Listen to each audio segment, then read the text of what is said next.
राज्यात नुकतीच नवीन सरकार स्थापित झाले असून पालकमंत्री पदाचे वाटप करण्यात आले नाही। या संदर्भात खासदार प्रफुल्ल पटेलांना विचारणा केली असता प्रफुल्ल पटेल म्हणाले, येत्या 2-4 दिवसात मार्ग निघेल, काळजी करू नका, सर्व ऑल इज वेल होणार आहे। कोणत्या जिल्ह्याला पालकमंत्री कोण मिळणार आहे, कुठल्या पार्टीचा मिळेल? आता लवकरच हे सगळ्या गोष्टी म्हणजे ठरवण्यात जाणार आहे आणि काही दिवसाची वेळ नाही आहे। आता 2-4-5 दिवसामध्ये इलेक्शन आणि त्याच्यानंतर मंत्रिमंडळाच्या स्थापन करण्यासाठी दिवस गेले। त्यामुळे आता नवीन वर्षामध्ये एक नवीन सुरुवातही होईल। त्यामध्ये तुम्हाला सगळं म्हणजे ऑल वेल आमच्या महाराष्ट्रामध्ये महायुती सरकारच्या माध्यमातून खूप चांगली अजून योजना येणार आहे, चांगले काम होणार आहे।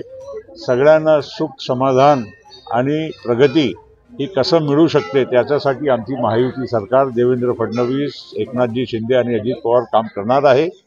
त्यामध्ये काही दुमत नाही। लोकांना वाटत होता की लाडकी बहीणच बंद होणार आहे, आता त्याच्या डिसेंबरचाही हप्ता आमच्या लाडकी बहिणीला मिळून गेलेला आहे।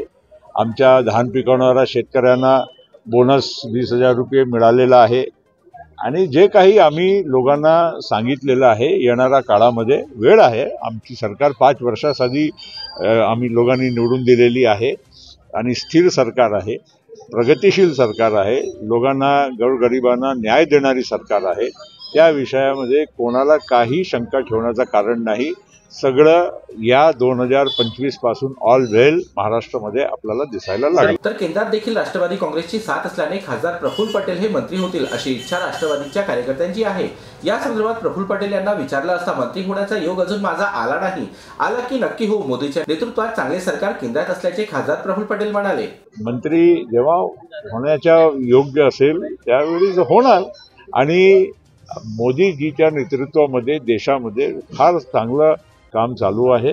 त्याचप्रमाणे आम्ही त्यांना साथ देण्यासाठी एक निर्णय केला मागच्या वर्षी आणि तो निर्णयावर आम्ही ठाम आहोत। त्याचा परिणामही आम्हाला लोकसभेच्या नंतर विधानसभेमध्ये दिसायला लागला आणि येणाऱ्या काळामध्ये अजून भक्कमपणे आम्ही मोदीजींच्या पाठीशी उभे राहू।